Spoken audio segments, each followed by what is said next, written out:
Passionnés de voile et de course au large, bonjour et bienvenue dans ce nouvel épisode d'Actu Large, l'émission où je vous résume l'actualité de la course au large tous les mercredis à 18h. Aujourd'hui c'est un épisode d'Actu Large un peu spécial parce que cette semaine il n'y a pas eu beaucoup d'infos, j'ai pas eu d'infos qui m'intéressaient au point de vous en parler. Et donc j'ai décidé de faire un Actu Large spécial Vendée Globe. Et donc aujourd'hui on va parler du Vendée Globe. Donc dans un premier temps on va parler de mes pronostics pour le Vendée Globe. Donc pronostics des non-foilers, pronostic des foilers, donc qui va gagner le Vendée Globe selon moi, celui que je vois comme mon favori. Dans un deuxième temps, on va parler de mon bateau idéal. Donc j'ai un bateau idéal qui est un mélange entre deux bateaux, on va en parler. Et dans un troisième temps, on va parler de la presse parce que j'ai été acheter des petits trucs là, des petits journaux, voilà. Et on va parler un peu de la presse du Vendée Globe, qui parle du Vendée Globe actuellement et c'est plutôt riche, voilà. Et bah du coup, c'est parti.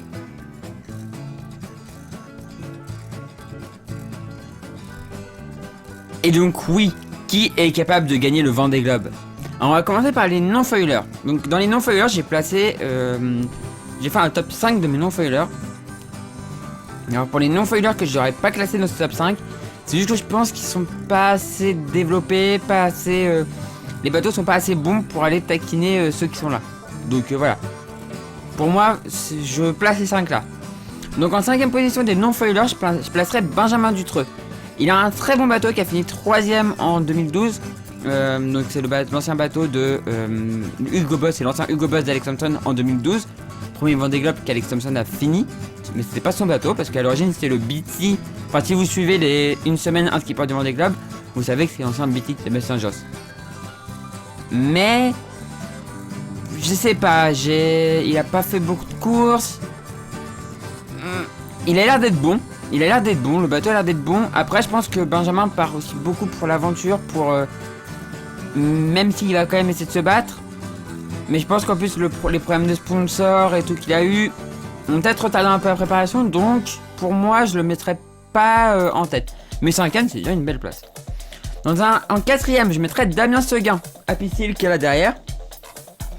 Donc bon bateau, qui a quand même eu pas mal d'années où il a pas été très développé. Son précédent skipper partait surtout pour l'aventure. Donc pas beaucoup de développement au niveau vitesse, mais plutôt du côté de la longévité. Il n'y avait pas beaucoup de performance, mais surtout de la longévité. Même si Damien Seguin l'a augmenté, a bien monté son bateau, bah, il l'a bien optimisé, mais je suis pas sûr que ce soit suffisant pour aller titiller ceux que j'ai mis devant. En 3ème position, moi je mettrais le Roi Jean. Alors ouais, ça veut dire que le Roi Jean serait battu par 2 bateaux. Et je vais vous montrer pourquoi.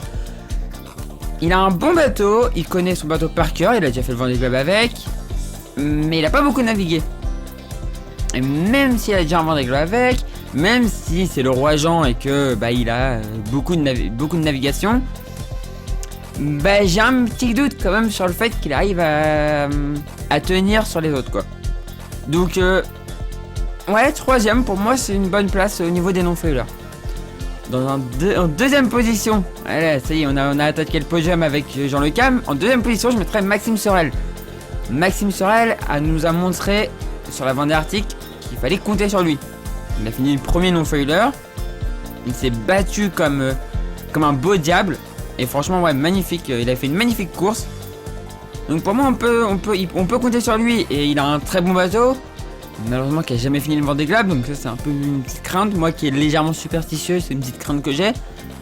Mais bon, si on ne dit jamais 203, c'est bon, les 3 sont passés. Donc c'est bon. 4ème Vendée Globe, il doit passer quoi.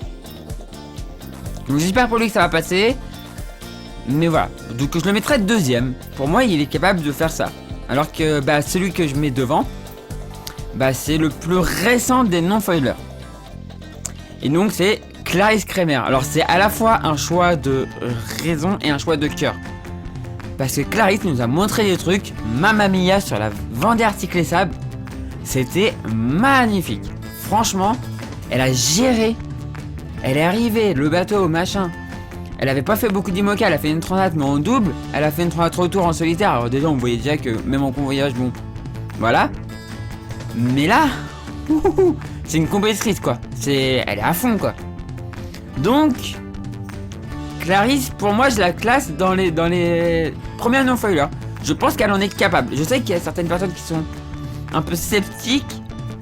Moi, pas trop. Je pense qu'elle est capable d'aller remporter le classement officiel des non-foilers. Donc, bah, à la fin du Vendée Globe, on verra si j'ai raison. Sachant que là, je suis parti sur pas d'abandon machin. Donc, s'il y a des abandons, je pense que dans ceux-là, ils sont tous assez prêts.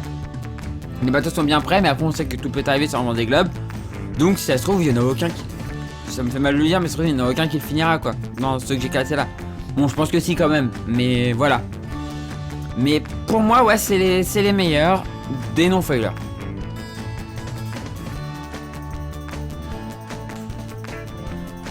Et donc maintenant, on va parler de la victoire. La grande victoire, la victoire finale, celle que tout le monde va retenir. La victoire officielle. Et donc, je vais commencer par mes outsiders. Donc, dans un premier temps, on va parler de Kevin Escoffier sur son PRB. Donc, qui est un bateau de 2009, mais qui a des grands foils, qui est capable de s'envoler, qui va super vite. Et Kevin a montré des belles choses aussi, est capable de bien résister, qui a fait des belles choses sur la Vendée Arctique Les Sables. Alors qu'il n'avait pas fait beaucoup de solitaire, il n'en avait même pas fait, il n'avait pas fait de course en solitaire. Et là il arrive, boum. Il est super bon quoi. Il est super bon. Il est capable de faire des très belles choses, son bateau est normalement fiable. Il n'a pas encore fini de Vendée Globe ce bateau. Les deux premières éditions qu'il a fait, donc 2012-2013. En 2012-2013, donc avec Vincent Rioux, il heurte une bouée. En 2016-2017, il a un problème, il heurte quelque chose, je crois aussi. Et bah là, on espère que le dicton sur 203 va pas marcher pour cette fois-ci quand même. On espère que Kevin pourra finir ce Vendée Globe parce qu'il a quand même un très bon bateau. Il serait bien capable, comme tous ceux que je mets en outsider, serait bien capable de profiter de faits de course pour aller créer la surprise quoi.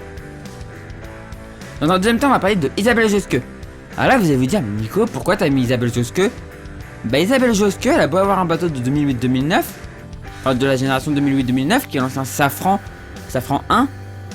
Bah écoute, elle se démerde bien quoi. Alors elle a beau avoir eu des problèmes techniques, elle a talonné au départ de la Jacques Vabre, elle a cassé sa baume sur la Vendée Arctique, donc on sait pas trop au niveau de la performance. Mais on a vu qu'elle attaquait quoi, elle attaque, elle est vraiment en attaque, donc peut-être aussi profiter de faits de course. Ensuite, j'ai mis Samantha Davis.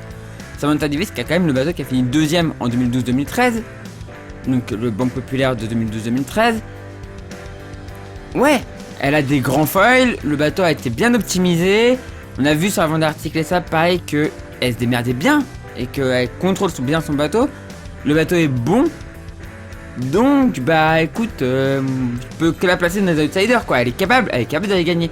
Et limite, je serais plutôt content qu'elle ait gagné. Limite, je serais même pas vexé. Mon chauvinisme ne serait même pas vexé si c'était Samantha qui le gagnait, tu vois. Pour te dire. Ensuite, je placerai Fabrice Amedeo. Fabrice Amedeo, il a un bateau sister ship de celui qui a gagné la dernière fois. Donc, ouais, Fabrice Amedeo, il connaît bien son bateau.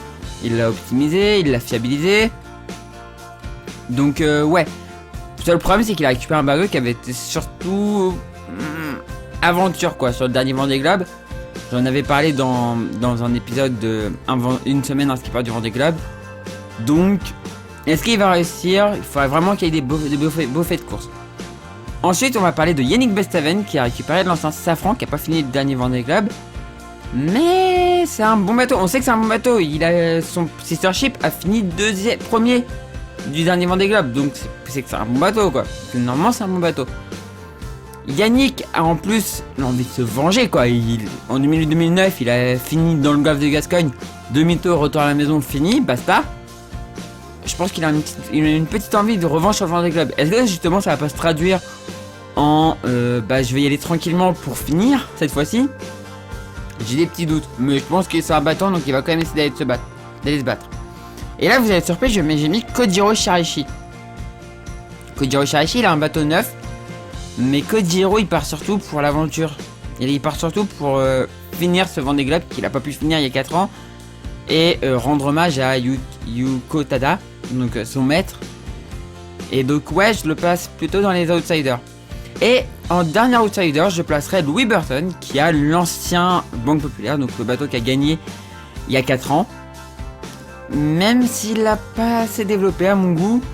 Mais voilà, il y a toujours moyen de... Et ça serait le deuxième bateau double vainqueur du Vendée Globe. Voilà. Avant de parler des favoris, je voulais vous parler aussi, j'ai oublié un skipper que je place moi personnellement dans les outsiders. C'est Boris Herman sur Sea Explorer Yacht Club de Monaco, je crois que c'est comme ça qu'il s'appelle. Qui a l'ancien en fait Gitana, donc l'ancien bateau de Sébastien Josse sur le Vendée Globe 2016-2017. Sur ce bateau, il a ajouté des grands foils. Le bateau a l'air d'être rapide, véloce. Donc, pareil, s'il y a des faits de course et tout, il est capable, je pense, d'aller l'emporter. Et donc, ça ferait que, bah, il y en a un, il serait un peu mauvais quand même derrière. Parce qu'il se bat depuis plusieurs années pour. On verra ça plus tard, mais il se bat depuis plusieurs années pour essayer de le gagner. Je le place quand même dans les favoris. Mais s'il se fait battre là et que c'est un autre étranger qui le gagne, je pense qu'il l'aura là, quoi. Voilà. Donc voilà, je place du coup Boris Herman dans les outsiders. Voilà. Et du coup maintenant on va passer aux favoris.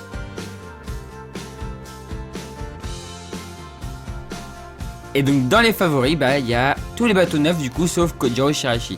Donc on va commencer par Nicolas Troussel sur son Corum, qui est le dernier bateau mis à l'eau. Donc peut-être que il manque de préparation, je pense quand même.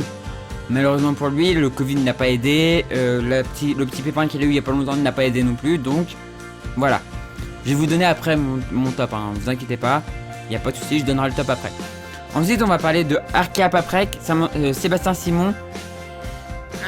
Pareil, on sait pas trop quoi en penser, le bateau a l'air très bon, mais il a eu des problèmes quoi. Ça fait depuis qu'il a son bateau, il a cassé 3 fois les foils quoi. Donc, je me demande. Ensuite, on parle de l'Occitane Armel Tripon. Ouais, Armel Tripon, c'est bateau qui a été mis à l'eau en début d'année. Bon bateau, on a vu, ouais, il envoie. Malheureusement, pareil, pas trop de courses. Alors, on a vu quand il finissait une course quand même, c'était les 48 heures azimut et les runs où il était plutôt bon. Malheureusement, on ne l'a pas vu finir la Vendée Arctique Les Sables. C'est dommage, j'aurais bien aimé voir un peu où est-ce qu'il se serait classé. Mais je le place quand même dans les favoris parce qu'il est capable. Ensuite, on va parler de Jérémy Bayou, grand favori, sur son Charal. Qui, j'ai même pas besoin de vous le présenter en fait. Pourquoi je le mets dans les favoris, j'ai même pas besoin de vous le dire.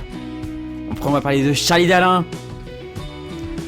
Donc, sur son Apivia, très bon bateau aussi. Il commence à bien le connaître. Peut-être un peu moins que Jérémy Bayou sur son Charal, parce que Jérémy a son bateau depuis 2018. Et Charlie depuis 2019, donc il y a un an de décalage quand même. Mais bon, je vais vous donner après des arguments pourquoi j'aurais placé un tel ou un tel devant l'autre. Ensuite, on va parler de Thomas Orbillan sur l'Incout. Je sais pas si ça se dit vraiment comme ça, mais tant pis. Donc, bon bateau, quasi sister ship d'Apivia. Donc ouais, qui a l'air d'être assez bon. Il était un peu derrière quand même, donc je me demande s'il est pas encore assez habitué à son bateau, je sais pas trop. Mais à voir, je pense que c'est quelqu'un à surveiller. Et ensuite, un autre grand favori, Alex Hampton sur son Hugo Boss. Même si on n'en sait pas grand chose, donc vous allez voir, tout de suite on va donner le classement.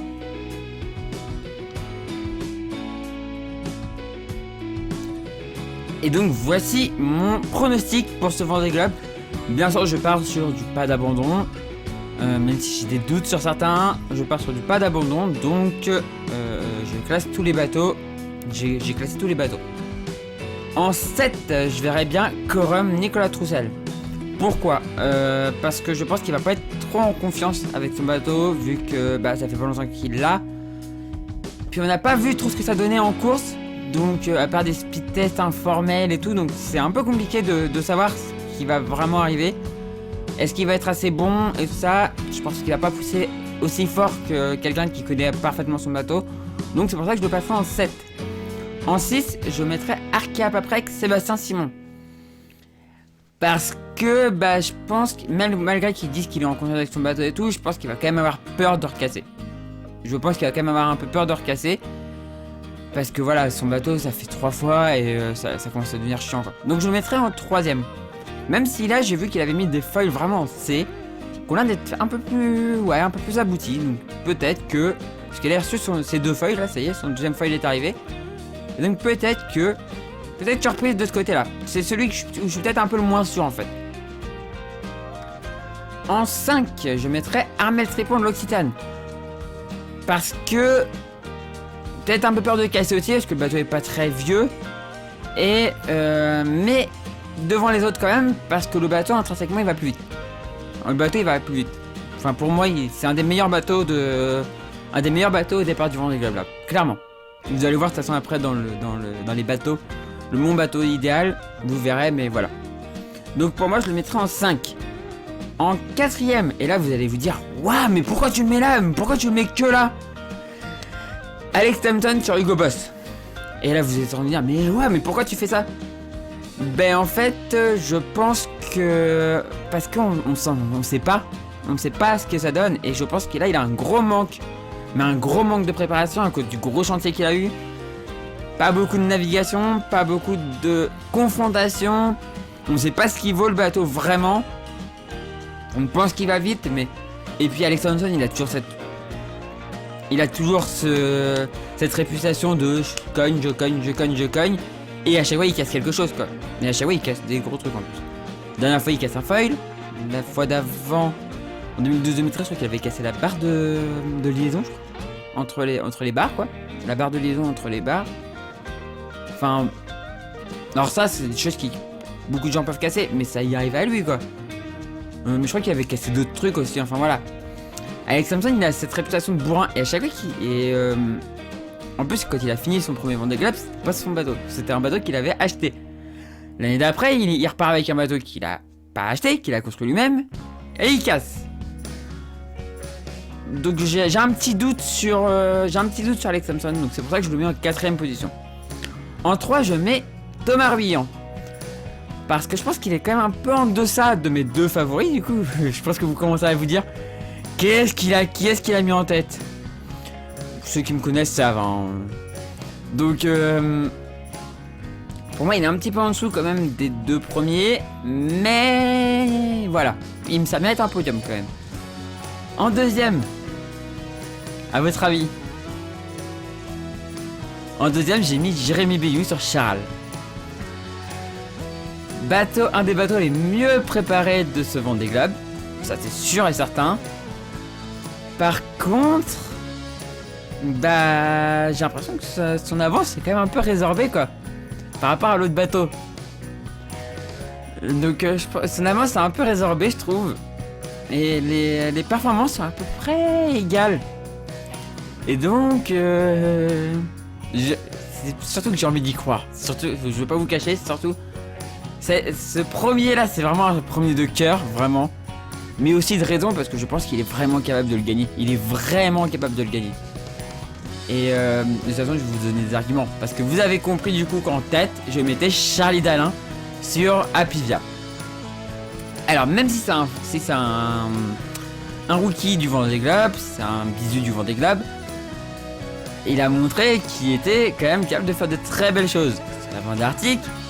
Il était très bon, même s'il s'est fait battre par Jérémy Bayou, mais il était quand même très bon. Il lui a tenu la tête quand même assez longtemps. Il l'a rattrapé plus d'une fois quand même. Il a quand même un très bon bateau, quoi. Il a un bateau qui est assez rapide à toutes les allures.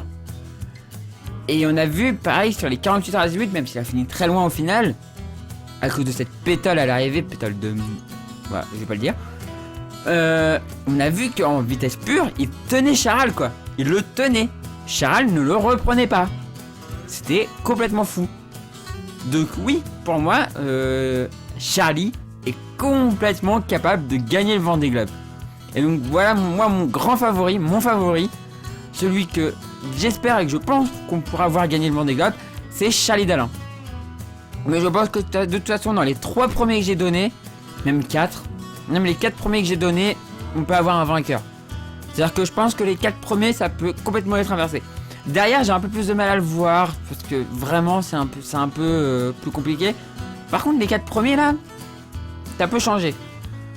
Perso, j'aimerais voir un classement comme ça. À l'arrivée, j'aimerais un classement comme ça. Mais, comme je vous dis, ça peut vraiment tout basculer. Voilà. Et bah du coup, on a fini avec mes pronostics. Tous les autres, j'espère que tous les autres vont quand même finir. J'espère, voilà, je leur souhaite un bon Vendée Globe. Enfin, je leur dis merde, quoi. pour ce Vendée Globe, il y en a quelques-uns que j'apprécie, vous le savez, hein. Il y a quelques skippers que j'apprécie. Mais ceux que j'ai pas classés dans les favoris et tout, c'est juste, ou que dont j'ai pas parlé, c'est juste que les bateaux sont pas assez performants pour aller jouer une victoire ou aller jouer un classement non foiler.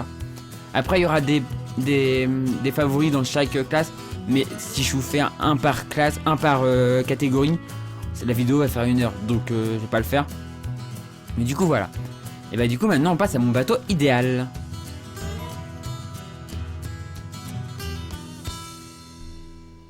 Et donc on parle de mon bateau idéal.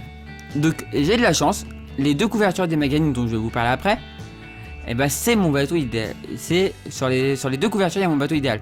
Donc dans un premier temps c'est Apivia.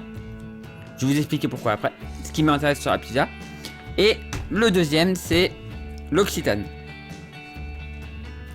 Donc qu'est-ce que j'aime sur Apivia et qu'est-ce que j'aime sur l'Occitane? Apivia, ce que j'aime, c'est surtout son cockpit. Cockpit fermé, enfin quasiment complètement fermé. Donc on peut naviguer complètement à l'abri. On peut naviguer en t-shirt, enfin voilà, c'est quand même assez confortable. Donc moi, c'est ce qui m'intéresserait sur Apivia. Par contre, tout le reste est sur l'Occitane. La carène de l'Occitane. Alors là, on la voit pas très bien, hein, mais la carène de l'Occitane. Et son étrave surtout. Son étrave. L'étrave de l'Occitane, je pense que c'est la meilleure étrave. Étrave ronde. Et c'est super pour passer dans les vagues. C'est bien pour presque tout en fait. Et ces feuilles aussi que... je prendrais aussi les feuilles de l'Occitane plutôt que les feuilles de Charal. Parce que je trouve que l'idée de les mettre en hauteur comme ça, les mettre un peu surélevés pour pas qu'ils touchent l'eau quand on est au ralenti, quand les feuilles n'ont pas besoin d'être à l'eau en fait, c'est plutôt une bonne idée. Pour aller chercher plus loin aussi, c'est plutôt une bonne idée. Enfin, vraiment les feuilles de l'Occitane, je pense qu'ils sont très bien pensés. Donc voilà, je mettrai beaucoup d'Occitane et un peu d'Apivia. Apivia, donc je vous répète, cockpit pour naviguer à l'abri.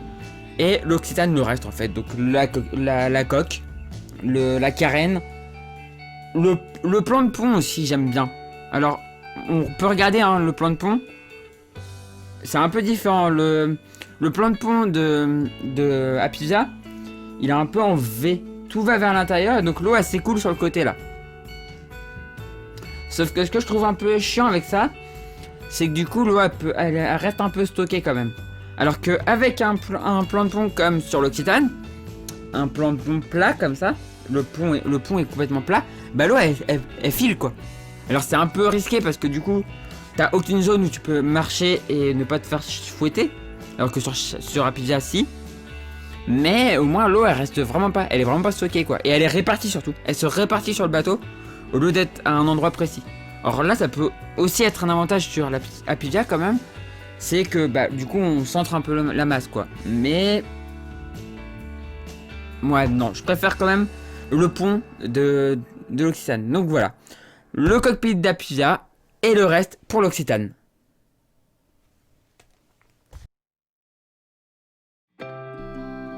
Et donc on va finir cette actu large, très longue actu large, par la presse. Parce que ça y est, ça parle un peu du Vendée Globe dans la presse.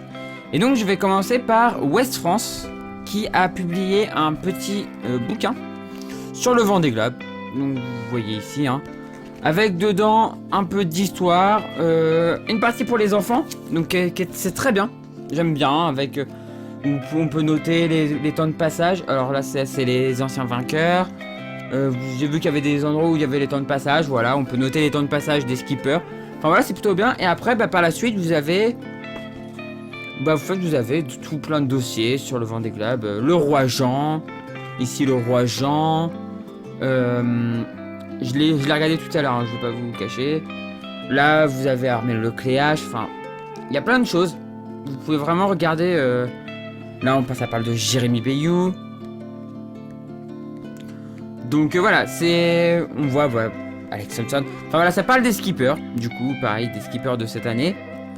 Ça parle... Bon, c'est un petit peu une miche d'èche quand même. Hein. Double vainqueur, ça s'oublie pas. Mais voilà, c'est un bon bouquin. J'ai commencé à le lire. Je l'ai pas lu en entier, j'ai pas tout regardé en entier, mais... Voilà, le parcours, enfin voilà. C'est plutôt pas mal. si vous allez dans un magasin, n'hésitez pas à l'acheter. Je suis plutôt satisfait. C'est plutôt cool. Que des journaux un peu généralistes comme ça en parlent. Et il est à 5,90 € si vous voulez savoir. Ensuite, chose qui m'a fait très plaisir. L'équipe qui a sorti un hors-série sur le Vendée Globe. Vendée Globe 30 ans d'aventure. Et donc bah pareil, ça parle de l'aventure du Vendée Globe depuis la création. Donc on reparle des anciens vainqueurs. Là on a une belle magnifique image avec un petit interview d'Armel Lecléache. Sur le Vendée Globe tu ne peux pas tricher, c'est vrai. Et même si tu triches, de toute façon ça t'apportera pas grand chose. Parce que même en trichant, le Vendée Globe sera quand même dur. Même quelqu'un qui serait tenté de tricher, le Vendée Globe c'est dur. Donc voilà, là on a Alain Gauthier en 92. Enfin voilà, toute l'histoire du Vendée Globe. Et puis là 96-97, la disparition de Jerry Roof. Le dernier disparu, je préfère dire disparu. C'est con, hein. C'est con, mais en mer, on préfère parler de disparu. Et donc voilà, ça finit par Armel Lecléache sur Banque Populaire. Et donc maintenant, à qui le tour? C'était pas marqué, mais je vous le dis quand même. Et j'aime bien cette image. Je l'avais pas encore vue, cette photo. Et j'aime bien. C'est rigolo.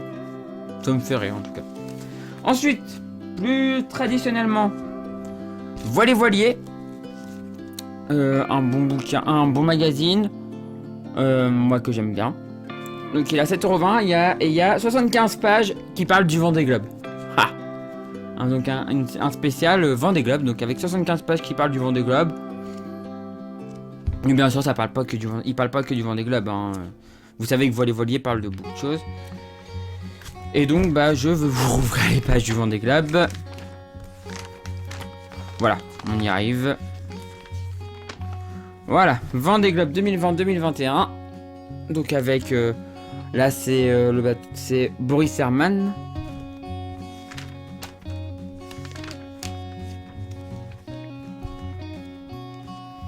Donc ouais, bon magazine aussi, hein, bon sortie musclée sur l'Occitane. Enfin voilà, toujours des reportages intéressants toujours des reportages assez intéressants de Voilier. Donc je vous le conseille. Et il est un peu plus cher que d'habitude, je crois. D'habitude il est un peu moins cher que ça. Là il est à 7,20 €. Mais bon, ça va. Hein. Pour 75 pages en plus pour du Vendée Globe, c'est plutôt cool. Et deuxième magazine, le Voile Magazine. Donc pareil, sur le Vendée Globe. Avec 60 pages pour tout savoir. Donc il rivalise avec Voilier, hein, clairement. Et donc voilà, 60 pages. Voilà, avec les skippers, description des skippers et tout. Enfin voilà, c'est plutôt cool. C'est plutôt intéressant. Charlie, et si c'était lui? On est d'accord, et si c'était lui? Ah oui, il est beau son bateau. Franchement, il est beau. Même si voilà, je vous ai dit que moi mon bateau idéal serait un mix entre Apivia et l'Occitane, mais ouais. Et si c'était lui? Mais j'en rêve que ce soit lui. Mais j'en rêve. Mais je serais fou. Mais je serais complètement fou. Je pense que vous en entendriez parler pendant un bon moment, quoi. Si c'était Charlie qui le remportait. Donc voilà, plutôt cool. Et donc voilà, c'est les magazines que j'ai achetés. Et donc il y a juste un magazine que j'ai pas trouvé, c'est Course au large. Donc si vous le trouvez, n'hésitez pas à l'acheter, parce que je pense que c'est toujours intéressant, Course au large. Donc si vous le trouvez, n'hésitez pas à l'acheter, voilà. Du coup, on arrive à la fin de cette actu large. Du coup, si vous a plu, n'hésitez pas à mettre un pouce en l'air, à le commenter et à le partager. Si vous êtes toujours pas abonné à la chaîne, n'hésitez pas à vous abonner pour ne rien rater des prochaines vidéos. Et si vous voulez aider financièrement la chaîne, c'est pas la forme sur YouTube ou Tipeee, les liens sont dans la description de la vidéo. Vous pouvez regarder une publicité ou une vidéo, ça ne me coûte rien, moi ça m'apporte quelques centimes. Et si vous souhaitez faire un don, c'est possible aussi sur ces deux plateformes, voilà. Et moi je vous remercie d'avoir regardé cette actu large jusque là, parce que ça va être quand même un des plus longs. Et là je me dis pour le montage, my god, je vais m'amuser à mettre les petits trucs que je vais mettre, quoi. Mais bon, voilà, je vais travailler, c'est pas grave. De toute façon, je suis là pour ça.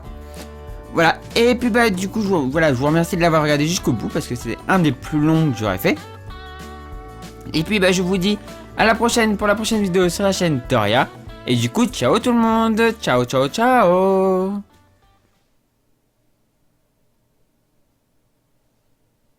Ah merde, faut peut-être que je coupe moi.